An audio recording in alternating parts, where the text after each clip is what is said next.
I apologize that we had some technical issues, which have improved considerably, and we should be able to go ahead with our presentation tonight.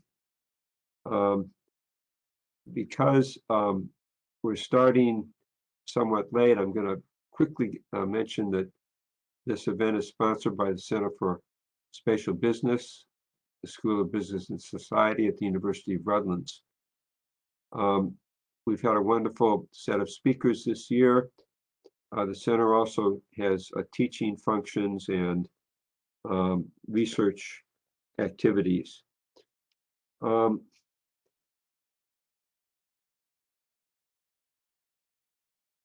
These are our prior speakers for this year. And I want to, on the bottom, I want to now proceed and introduce our distinguished speaker this evening, Mike Pascoletti from Arizona State University. Mike is professor in the School of Geographical Sciences and Urban Planning at ASU, with appointment also as senior sustainability scientist in the Wrigley Global Futures Laboratory. His areas of research are renewable energy, nuclear plant decommissioning, the food energy water nexus, energy and land use, and other areas. Mike has authored several books and over 100 articles and book chapters on energy and environmental topics. His new book, The Threat of Energy, published by Oxford University Press this year, is remarkable and is receiving many plaudits. Mike has received many honors, including recipient of the Alexander and Ilse Melamed Medal from the American Geographical Society, and the 2018 Alumnus of the Year Award from the University of California, Riverside. He has also served on many governmental committees and other important energy committees, both for the state of Arizona and internationally. For example, he is a university liaison to the International Renewable Energy Agency. On a personal note,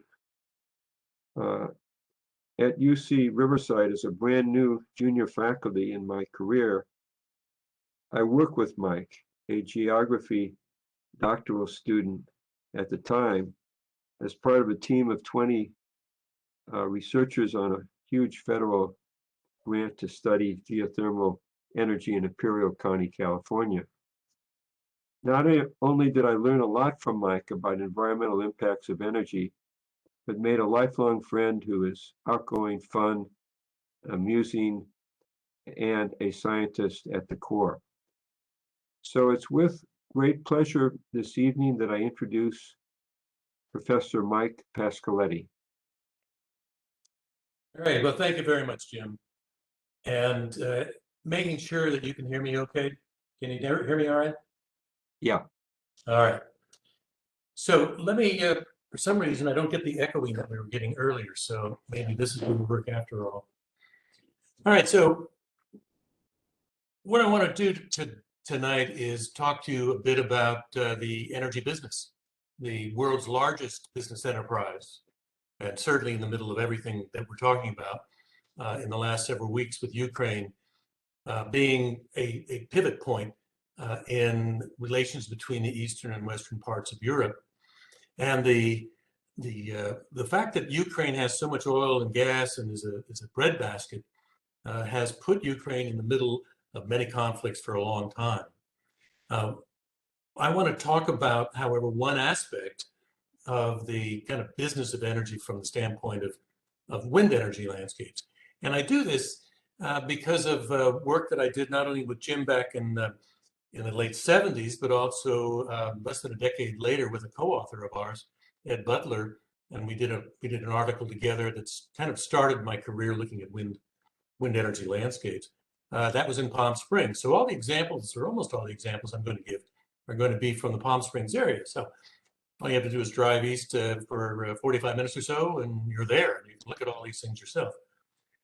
So what I'd like to do is talk about the promise of renewable energy, and you can see that that there is a substantial promise for renewable energy of all types. Now, or how are we going to get to that point? How are we going to get to that major contribution from renewable energy? How are we going to do that at the same time as we protect the environment, whether it is in the summer, or whether it's in the winter, or whether it's in the eastern United States, as these 4 photographs are, or in the western United States? How are we actually going to do both those things, develop renewable energy and also protect the environment and the landscapes? So what I want to do is talk about it in the context of Palm Springs and the San Gorgonio Pass. And we'll do it in kind of 6 steps here. So here's a nice picture of Mount San Jacinto. You've all seen it if you've ever traveled to the east 40 minutes or so. And it is in this pass, this major corridor, the most important corridor, bringing goods into Los Angeles. Everything goes through this pass. Interstate 10 goes through this pass. The railroad goes through this pass. Transmission lines. Airplanes go about 10, 12,000 feet above this pass. The San Andreas Fault goes through this pass. The pipelines, the water goes through this pass. Everything goes through this pass.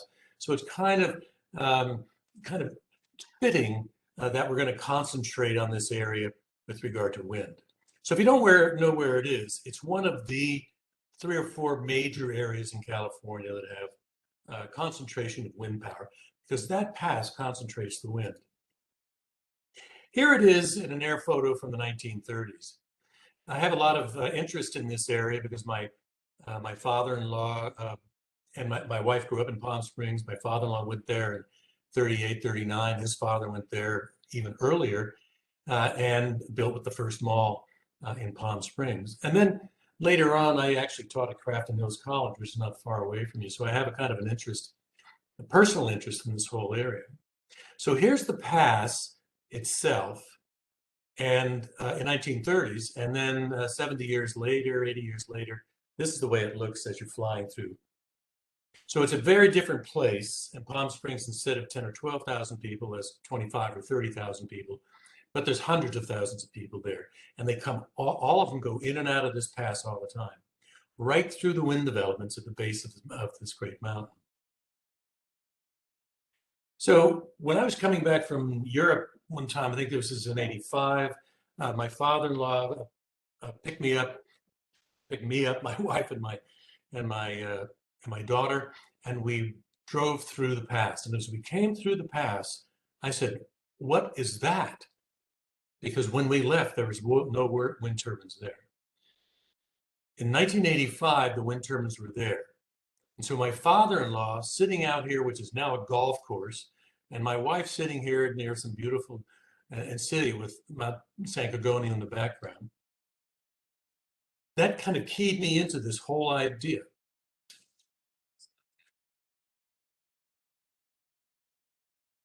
So this is a picture looking at Mount San Jacinto as my father-in-law first saw it back in the late 30s. When we came through in 1985, it looked more like this. I said, "What is that?" And he said, "I hate them." And I said, "Why do you hate them?" And he said, "Because they've ruined my mountain." I'm sure some of you have actually seen the wind turbines out there. This is a common view of this great mountain with the snow on it. And I thought, my father-in-law hates the wind turbines. Well, that's an interesting idea. How about if I start looking into this and find out why this becomes such a problem? So around 1986, 1987, started doing some work in this area. And I found out that there was enormous opposition. Homeowners at the base of Mount San Jacinto were objecting to this. And this was a perspective. This was not even a wind farm. This was just one that was going to go in right where they lived. And they successfully defeated it, which was quite amazing. But other people started objecting to it because you can put up wind turbines quite quickly. And This poor fellow went to work one day and he came back and there's wind turbines in his backyard. Well, he, among other people, grouped together with celebrities in the area who had a lot of political pull. This is Bob and Dolores' house, and many people would visit here and have parties, and they would look out and they'd see the wind turbines. And Dolores looked out one day and she said to Sonny Bono, who was there, "I hate the wind turbines." And Sonny Bono, who was married to Cher at the time, decided he was going to run for mayor and he was going to oppose wind turbines. And he was elected mayor of Palm Springs. Well, Palm Springs then sued over the existence of the wind turbines. The Department of the Interior, the Bureau of Land Management, they were suing everybody. And then someone went to Sonny Bono and he said, "Mr. Mayor, you know, if you annex that property where the wind turbines are, we can pull the tax revenue into the city coffers." And suddenly, Sonny Bono was a big advocate of wind power. But it doesn't mean everybody was. So what's the principal takeaway from the early Palm Springs? This is the takeaway. One of the most important things I can tell you tonight is that energy is a social issue with a technical component, not the other way around. If you didn't have people, you wouldn't have problems. Make it obvious. So with that kind of background, here's the challenge from the fossil fuels. What's the biggest challenge to the national landscape? Here's Lake Powell, beautiful landscape. It's the front of National Geographic several years ago. So those three chimneys with that vapor coming off the top of them comes from our need of energy. And specifically from the Navajo generating station. Students of mine, I took them up there for over 45 years to this power plant. One of the biggest power plants west of the Mississippi River in northern Arizona. Can you see the power plant from 40 or 50 miles away? Well, there it is. Beginning of the Grand Canyon right down here, looking toward Page, Arizona, huge Navajo mountain in the background, a sacred mountain to the Navajo Nation. The costs of fossil fuels really are varied and numerous and ubiquitous, and they're really just everywhere you look. So if you go north of Bakersfield, you're right in the major oil field of Oildale. If you go to Santa Barbara, there's offshore drilling rigs, some of which leak occasionally. A big oil spill really set the pace for having no more oil drilled on the West Coast after 1968, 69. If you go to North Dakota, putting in pipelines and then finally railroads and then trying to move that oil out of there as fast as possible, it's completely changed the landscape. The coal mines, as another example, reshape the environment as they do in northern Arizona, but they also reshape lives. So this is on the Navajo Nation. The coal was on Hopi land and Navajo land. It changed their life forever.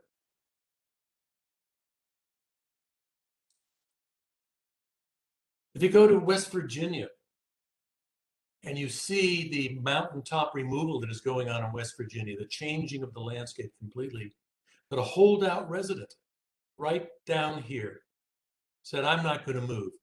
So they said, "Well, we'll just mine right up to your border." This is typical of West Virginia. Or if you go to Fort McMurray, northeast of Alberta in Canada, probably the largest energy landscape anywhere, oil sands in northern Alberta. It's this oil that they wanted to bring down through the Keystone XL pipeline that President Trump allowed to be completed and permitted, and President Biden said, "We're not going to allow you to bring oil down."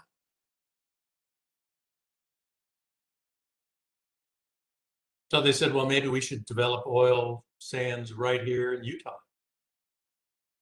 And last time I was here a few years ago, there was permanent residence right here next to the oil sands. trying to keep them from developing and changing the landscape of southern Utah. So what's the energy transition going to be like, and how does it gain momentum? Well, there's 6 reasons why we need an energy transition. The most compelling one is probably climate. Climate emergency. It is definitely a climate emergency. And we need to do everything we can to cut the emissions of CO2 and other greenhouse gases, to cut the leaks of methane out of these leaking pipes and leaking drilling rigs, to extract the CO2 from the atmosphere with direct air capture, to change policy so that people are given incentive to reduce the emissions of CO2. There's no overstating this. Just go out and look at the movie Don't Look Up with Leonardo DiCaprio and Meryl Streep. The people who live in Florida suddenly become concerned because already the sea level is rising. So from the Arizona perspective, where I live, it's a real problem. Where are they going to go when they get flooded out of Florida? We don't need a wall in southern Arizona. We need a wall between us and New Mexico to keep the people from Florida come here. As the sea level goes up, they're already raising the levels of the highways in Miami Beach. It is an existential problem for billions of people. Number 2, developing all forms of oil is not going to buy you much time. This chart, which looks somewhat complicated, but basically what it says is, by different estimates, we have 4 times more oil than we've already used. But if you look at the far right-hand side, even if you quadruple the amount of oil that we've already used and the reserves get quadrupled, we still don't even get out of this century alive, 78 years in the future. So oil is not going to be the salvation. Number 3, another reason for doing this, moving toward renewables, is because we use so much cooling water. The cooling water for thermal power plants, which would mean all the fossil fuels and nuclear and some solar, the water for cooling of these power plants, the requirement of that water exceeds the water used for irrigation in the United States. And we did an analysis of just the Colorado River Basin. And we found that 330,000 acre-feet of water per year is used and evaporated just to provide electricity. And a half of that leaves the basin completely as virtual water. 50,000 acre-feet to California, 64 to Utah, and so forth. We can't afford thermal energy anymore. 4th, centralized power generation is vulnerable. This is the Navajo generating station with a simulated plane going into it. When you have centralized power plants, they are the targets. They are targets for any kind of activity that you would like to institute to bring about a reduction in power availability. The Russians are already doing it. They've made these centralized power plants central to their strategy in Ukraine. They've captured Chernobyl, which is shut down. They've captured the largest nuclear power plant in all of Europe in southern Ukraine already. Renewable energy is homeland security. It's plain and simple. 5, conventional energy resources hold greater hazard for workers and environment. If you saw the movie Deepwater Horizon with Mark Wahlberg, which is very realistic, many people lost their lives when the Deepwater Horizon went down, and it created an enormous oil slick.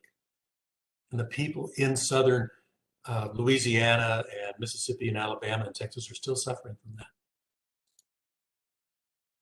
And 6, conventional energy prices are rising while renewable energy prices are falling, because conventional energy prices are resource-based, whereas renewable energy prices are innovation-based. Renewables from wind and from solar can produce electricity cheaper than any fossil or nuclear now. So for all these reasons and others, the displacement of fossil fuels has really already begun. And it can help replace and reduce environmental impacts and increase energy security. But there's a roadblock. The roadblock is that you've changed the landscape. You've changed what people are familiar with, and you put it right in their backyard. Renewable energy changes landscapes in unfamiliar ways. This is taken in Pennsylvania. This is an Amish farmer looking out over his traditional farming practices at wind turbines. I can't think of any other place where there's a greater contrast in the way the landscapes look. But wind has the most obvious impact and elicits the most common opposition. And opposition to wind installations is really pervasive. I could put up hundreds of these types of little signs just to illustrate that people don't want the wind turbines.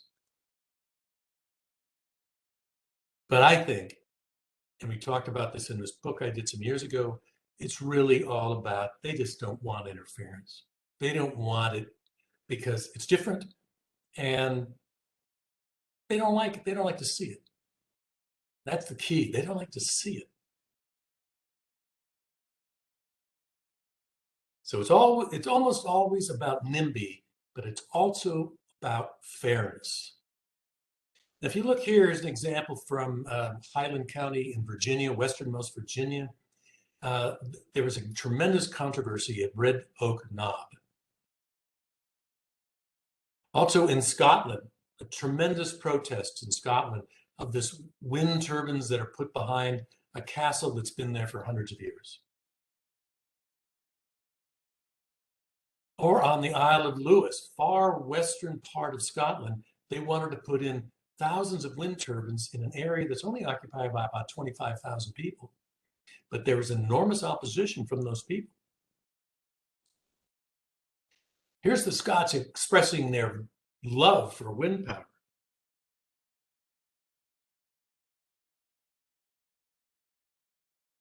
Some years ago, I went on a little speaking tour in Mexico, courtesy of the US Embassy there, and we went down to the Isthmus of Tehuantepec.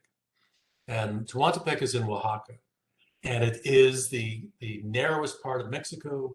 To the north of this is the Gulf of Mexico, to the south is the Pacific Ocean. And right through there, right through that area, the winds blow extremely vigorously. They're funneled through this pass, Chavela Pass, in a way they're funneled also through San Gorgonio Pass. This is perhaps the best wind area in the world. So if you know anything about Mexico, a lot of the land is in the ejidos, and ejidos are communal land. So the people who farm on those lands they have usufruct rights. They only have rights to the use of the land, they don't own the land. So the government, the CFE, the Federal Electricity Commission, decided that they were going to allow people to come in, this happens to be from Spain, and put in wind turbines on this land. Now, they didn't talk to the people, and the people rebelled. And it got so vociferous that they had to bring out the National Guard to stop them. And it basically says here, if you plant this today, what are you going to harvest tomorrow? So, protect the isthmus. So when I was speaking there, people were saying, we're not getting any money. And someone from CFE said, well, we give you all this money. And the farmer said, we're not getting any money. So it was a major kind of fairness issue, an ethical issue, a moral issue. These people had no rights to stop anybody. Look this stuff up. It's gotten a lot more heated since I was there. So what are the common threads in the opposition to wind energy and the impacts they create? One of them is you got to develop the wind power where the wind is. You're not moving the wind someplace more convenient or away from people. So if you happen to have wind resources near something that's sensitive, a nice landscape or houses or whatever, you either have to develop it in concert with those land uses or not at all. Immutability. People kind of think that the land is going to stay the same all the time. That's just kind of what they think. Solidarity. People love the land. And of course, in this country, they have a lot of not only love for the land, but a feeling that whenever they buy a piece of land, they can do whatever they want on it. Imposition, this fairness, the idea that, wait a minute, nobody asked me, and that fellow who has the wind turbines behind him, well, nobody asked him because it wasn't his land, but it was the Bureau of Land Management land. And place identity, a loss of security and familiarity. These are the common threads in the opposition to wind. So how do we move the needle toward a renewable and more equitable energy future? Moving the needle is going to take all these, the short-term approaches, long-term approaches. You don't have to always put it in the worst places for the people. But if you go to the bottom of this list, education will be helpful. So for example, people think, as soon as you say wind turbines to somebody, they say, oh, they chop up birds. Well, they do occasionally. But if you really look at it, if you really do an analysis, and the number of fatalities, bird fatalities per 10,000 that come from wind is way below 1. Up here are the 2 greatest sources. Birds fly into windows all the time. And if they're not flying into windows, our friendly neighborhood cat gets them.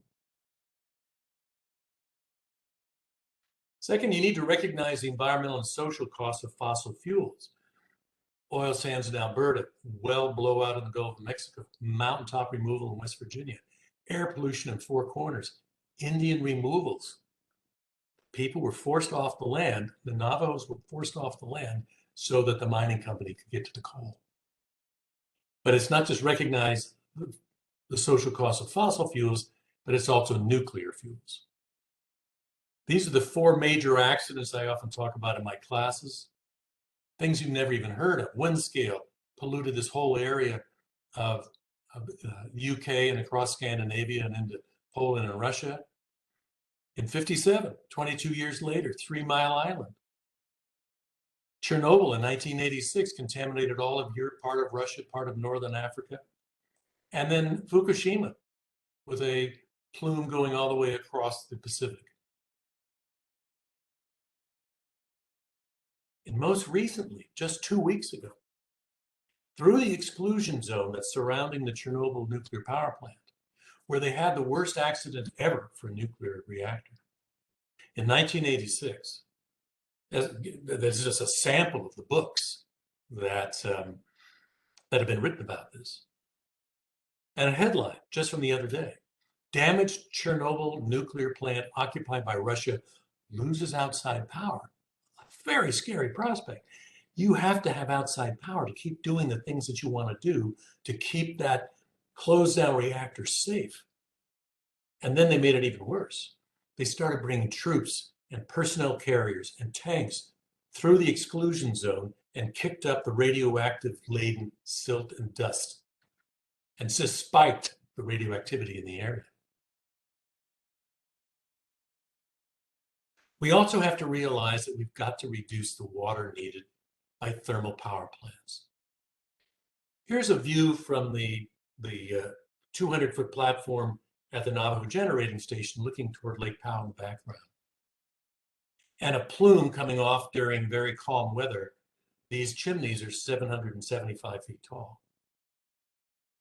This is evaporated water here, 35,000 acre feet a year, enough for the population of Scottsdale, Arizona.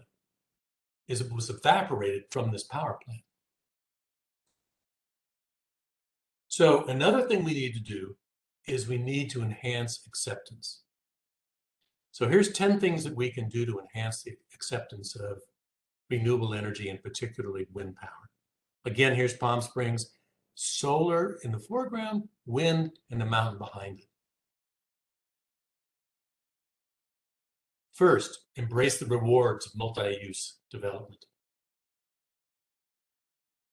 This fellow in Dixon, Illinois, was making more money off of the wind turbines on his land than he was from the corn and soybeans that were grown there. And he didn't have to do anything but give him little pieces of his land. And of course, accept the fact that they're in the background. But if you're making $150,000 a year from these wind turbines, you can kind of get used to them pretty fast. 2, promote through art and familiarity and aesthetics, and promote side-by-side comparisons. Look at fossil fuels. The bottom right hand, they're cleaning up an oil spill in Nigeria. Left hand, they're mining lignite in Western Czech Republic. The top right is West Virginia mountaintop removal, and the top left is a sinking oil drilling platform. This is what you get if you have wind. You can see it, but you have none of that.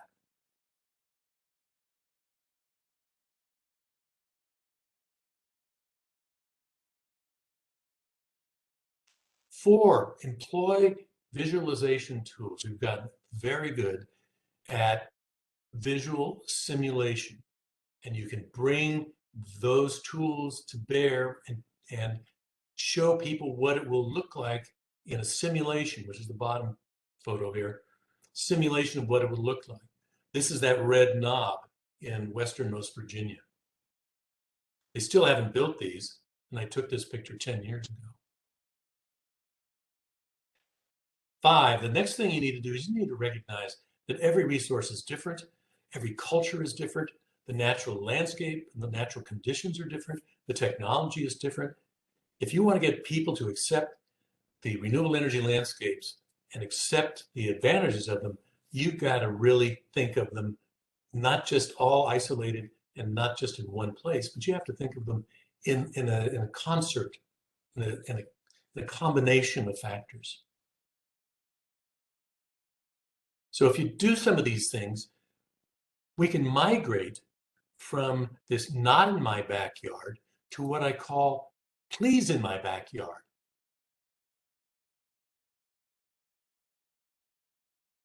PIMBY. When you do that and you go to the biggest area of wind resources in the United States, the Great Plains, and you look at these red areas, these are areas that are losing population. It's a depopulating part of the United States. And it's depopulating because they cannot afford their small family farms anymore. But if you bring in wind turbines, suddenly they're flush again and small family farms can succeed. 7, offshore development. We're going to be developing offshore from Maine to South Carolina in the shallow waters of the continental shelf. That's where the resource really is strong, and you don't have any land use issues.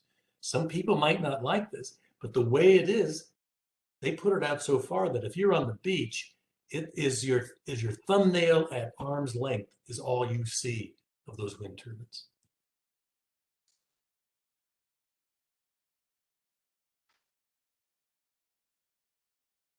I always think that we ought to just designate rankings. So I suggest, for example, rank number 1. These are places where people want them. Put them where they want them. This is in Illinois, and this guy's making a fortune. This would be a PIMBY approach. Rank number 2 would be, for example, in Washington State, there's not a lot of recognized scenic value. Some people, of course, like this, but not recognized scenic value, like the Grand Canyon or Yosemite. And it's rank number 2 would be that, as long as everybody kind of went along with it. So rank number 3 might be successful in certain circumstances. This is Palm Springs. If you work with the people, you do some analysis, you do some focus groups, you can find that people might not mind this. In fact, we'll see what's happened. And you avoid, rank 4, you simply avoid some places. Nobody's going to put wind turbines on Mount Rushmore or in a wilderness or at Gettysburg. You just take those off the table right away.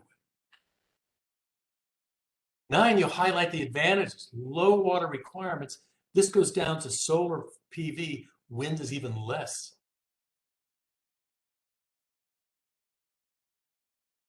And it's lower cost. How about promoting it? You can get a windmill tour just by going out to Palm Springs. Go to Interstate 10 until you get to the windmill tours. They're right in the middle of the wind fields. But most of all, you need to recognize the morality of wind energy landscapes. And what do I mean by that? I mean, you need to understand that they are not necessarily something you should oppose. They, in fact, can be your friends, and they can, in fact, convey and promote an attitude which the other resources cannot do. So here's the wind development, and here's Palm Springs. And you look there now, after the first study I did in 86, 87, and look what's happened since then. They're using a wind turbine on its logo for spring baseball coming back. People are selling property right behind where that fellow had the wind turbines behind his house. Now they call it Harmony Ridge. And they're selling it because the land is even more valuable because it can be used for wind development. Custom home sites. View. You see that? It says view. View. They're promoting the view of the wind turbines. So what you're looking at here is what's actually happened in Palm Springs. Now, keep in mind that Palm Springs is oftentimes considered to be a place where people go to retire. And so in the beginning, they thought, well, assuming you can follow this, and my cursor is visible, on the left-hand side of this happy face, you can see that before wind turbines went in, boy, they thought that's going to be a great deal. When they started to go in, they started to hate them, my father-in-law. And then post-installation, they start to like them again. And if you look at this cynically, remember Palm Springs is occupied by a lot of old people with time on their hands and so forth. Well, in the beginning, it's kind of, they loved them, they hate them, they're dead. The people who didn't like them were all gone. They moved away or they've died. And now there's a sequence of acceptance. We are already beginning the transition to a more sustainable energy future. When you look at the Navajo generating station, as I went to it for over 45 years, this picture is one of those trips. The next picture I took last June. Or this one, which I took with some students when I was up there a few years ago, and now last June. Or you look at this with Navajo Mountain in the background that you saw in an earlier picture, and this is what it looks like now. They're decommissioning coal plants. They're decommissioning coal plants all over the country. They've cut out 24,000 tons a day. 24,000 tons a day is what that power plant was burning. Well, what does all that mean then? It means that I can't take my students up to it anymore because not only are they gone, but the power plant's gone. So let's move from this. Think about the business connotations of this. There's many, many of them. Think of this. Let's move from this to this. People are getting married in the wind turbines in Palm Springs. So that's not the wind. Palm Springs, we're blowing you a kiss. So energy is a social issue with a technical component, not the other way around. And you can see in the middle background, the wind turbines, the end of the golf course. So if we look at conventional energy, cooling water, drilling, air pollution, acid rain, acid streams, groundwater, induced seismicity, methane flaring, greenhouse gases, mining dangers, black lung disease, nuclear accidents, long-term waste disposal, mining, pumping, refining, transportation, pipeline construction, tanker accidents, oil spills, aesthetic intrusion, and potential proliferation. That's the menu, what you get with conventional energy. Now let's take a look at wind. These are the asserted costs. On the right, bird collisions, flickering, lower property value, noise, visual changes. On the left, no cooling water, no emissions, no mining, extraction, refining, transport, long-term waste proliferation. A little reliance on imports. That's renewable. It's individually profitable, and it's readily reversible. Versus the cost, bird collisions, comparatively small. Flickering, Ben Hone, a friend of mine at Lawrence Berkeley Lab, just did a study, showed hardly has any negative impact. It's occasional but rare. Lowered property value, did another hedonic study there and found doesn't really exist, this lowered property value. Noise occasional, if you happen to be right in the middle of the wind turbines.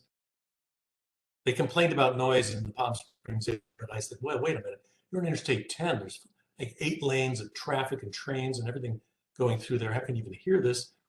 And visual changes, that is the one, that the only one. But I say it's not only persistent, but it's valuable. And why is it valuable? And this gets to the morality of wind energy landscapes, because it's a constant reminder. Your electricity must come from somewhere. You cannot just ignore this. You cannot just hope that you, for example, in Los Angeles, will just import pristine electricity and let the Navajo take care of all the air pollution.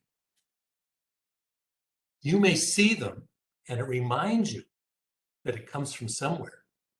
But of all the impacts on that previous slide, we don't get any of it. They develop wind. So if we do our job right, we will cease complaining about alternative energy resources and start accepting the morality of wind energy landscapes. Thank you very much.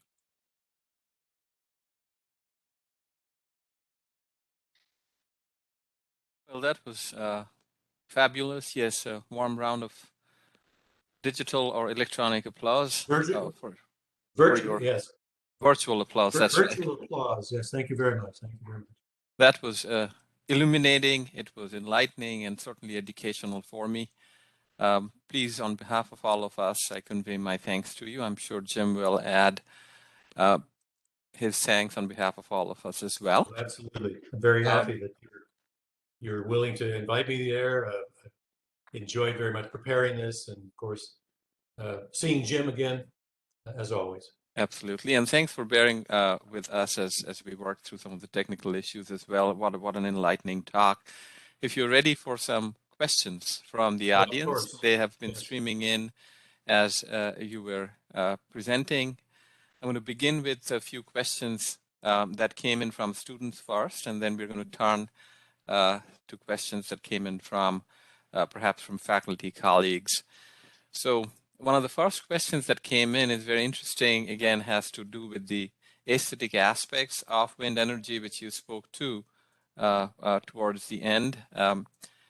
With wind turbines being an eyesore for communities, you were earlier in the talk talking about the technological advances, right? Innovation that is continuously happening in renewables. Is there a possibility that wind turbines can get smaller? And if that were the case, what would be the coverage area for a cluster of such wind turbines, perhaps? If you could talk to that a little bit. Question coming from Bart Minhares, who is an MBA student with a concentration in location analytics. Yes, well, thank you for that question. And there's a kind of two responses. One is they're getting bigger, not smaller. And for a lot of reasons, the swept area of the blades and the speed of the wind. So if you want to make them, you want to get stronger winds and bigger swept area. The wind power goes up to the cube, and rather to the square, and the swept area goes up to the cube. So you want, they're repowering them, meaning they're going back, removing the small ones and putting fewer but bigger ones. Now, what they have been able to do is make certain adjustments. They've replaced the lattice type with this monopole, and that is a smaller imprint on the land. It also keeps the birds from coming and roosting in that lattice work and endangering themselves. They painted it with non-glinting paint. These things go around fairly slowly. The big ones go around quickly. So there's many things that they have done, and you can do a lot of things. You can make them quieter. You can make them not flicker very much. You can make them paint into the background. You can do all sorts of things, but you cannot make them invisible. And in fact, I argue that it's their visibility is the major asset, because it makes you actually take responsibility. If I put to you a survey and said, here's a nuclear power plant, a coal power plant, or wind turbines, which one would you like? You're going to see the wind turbines. The other two, you don't want to have anywhere near you.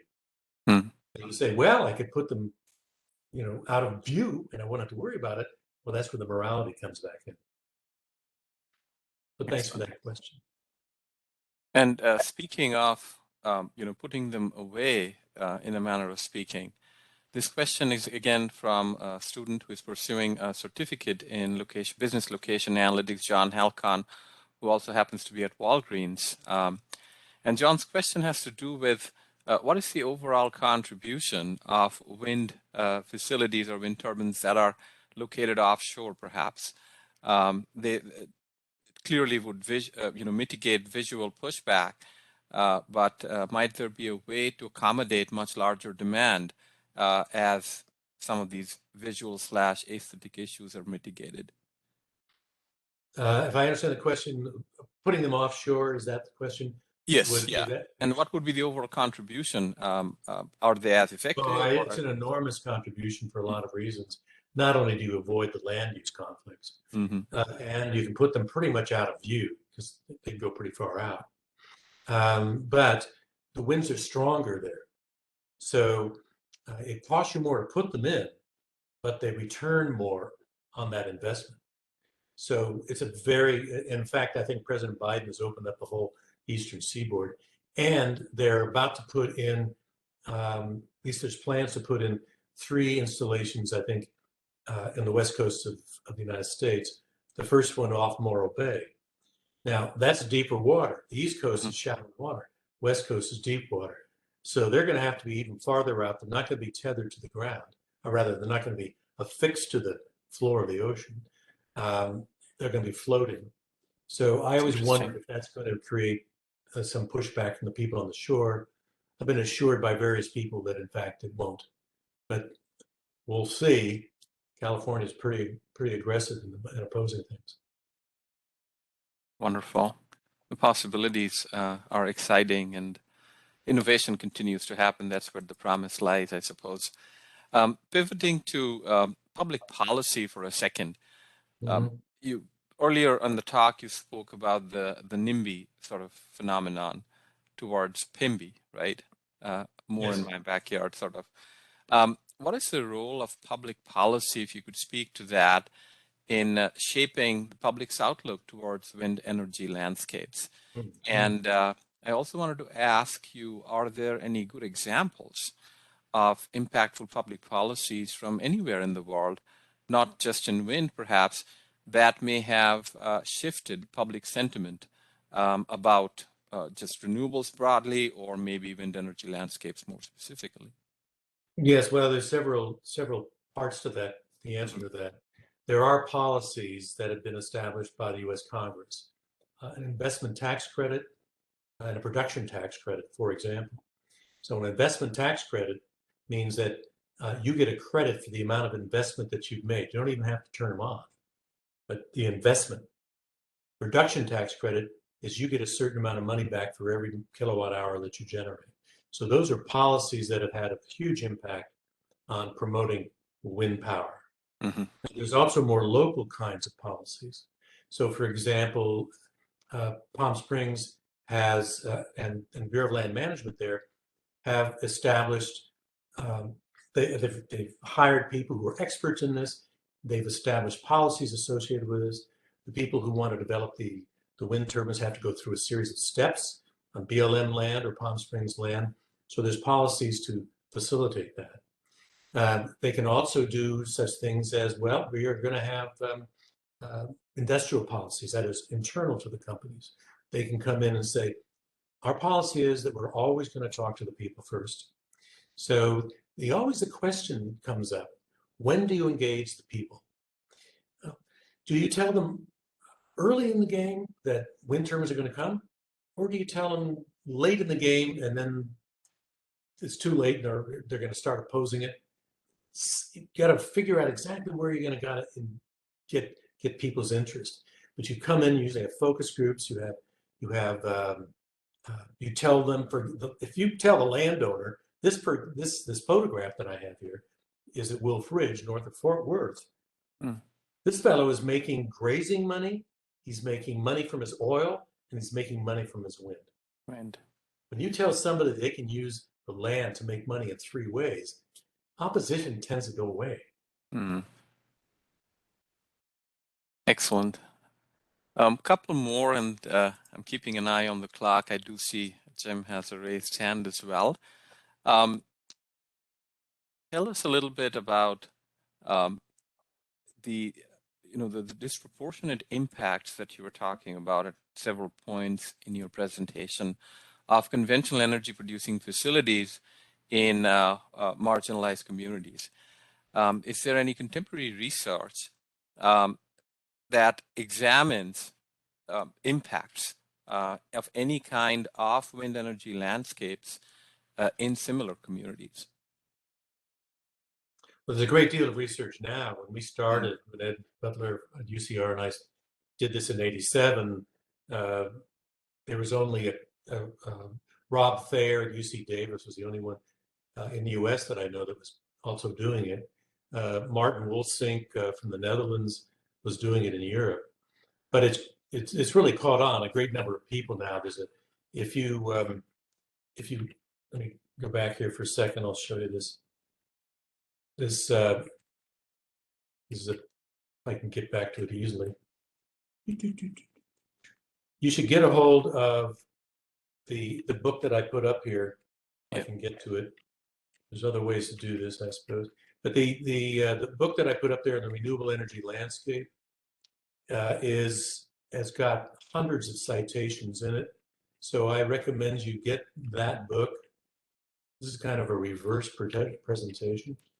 But the fact is, this book that I did with several others, and all these other people, Richard Smartin and Bob Sullivan and Jim Palmer and the rest, they're all do an enormous amount of work on visual simulations. So they're being called on all the time. So if you get that book, there's hundreds and hundreds of references in there to wind energy landscapes and the impact on the public, all kinds of studies, and that's the easiest way. Or you can email me and I could send you a whole series of papers on it. Okay, terrific. I think at this time there are a few more questions. There's one, of course, about if you'd be so kind to share with us your presentation. There's tremendous interest in some of the citations that you already put as part of the presentation, but the presentation overall. So I will be doing that. I'm putting it into a Dropbox that Jim Pick sent to me. Okay. So it will become available. Yes. Wonderful. Well, thank you so very much again for this enlightening talk. It's just received so much applause in the chat. I wish you could see that, but we will capture some of the other questions that are still there and collate it and possibly send it your way. I'd be happy to, anybody who wants to email me, I'm easy to find, my last name at asu.edu. It's in the opening slide. You can easily get to that if you want to. So it's I'd be happy to send you papers or references or refer you to people. By now I've got a lot of people I can send you to. So thanks again very much for the invitation. And Mike, I'll turn it back to Jim. Yeah, I have some closing remarks. Yes, please. So first of all, thanks for this amazing talk. And it really hits you the magnitude of the shift from the fossil fuel to renewables, the landscape, the visual impacts of energy types, the wide variety of locations of wind energy and other renewables. Tremendous power in your talk. We greatly appreciate your making your slides and the recording of this video available to be posted on the center website. And as you know, we're sending a token of our appreciation to you in Arizona. Should arrive, say, by next week at the latest. A couple of things about the center. We have completed tonight our academic year series for this year, and we've commenced planning on an exciting series of center events for the next academic year.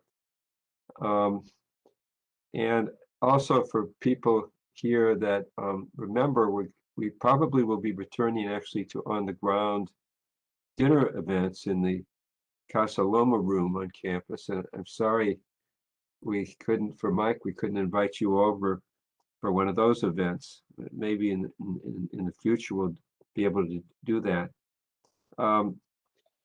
I would also like to extend special thanks to Bert Minhares, the graduate assistant of the center, and to Kian Nahabandi of the school's Spatial Business Initiative. Thanks to Julia Easley of the School of Business Dean's Office and the campus media team of Olivia Rogers and Luis Garcia. Also thanks to my colleague, Dr. Abhijit Sarkar, for moderating the Q&A and helping to plan this event. Again, Mike, many thanks. It was a terrific talk, and also I did have a copy of Mike's new book to show everybody. This is a tremendous book, just published recently by the Oxford University Press. Many thanks to each of you for attending this evening, and we hope to see you again at the center events in the fall. So thanks and good evening. Thanks very much, Jim.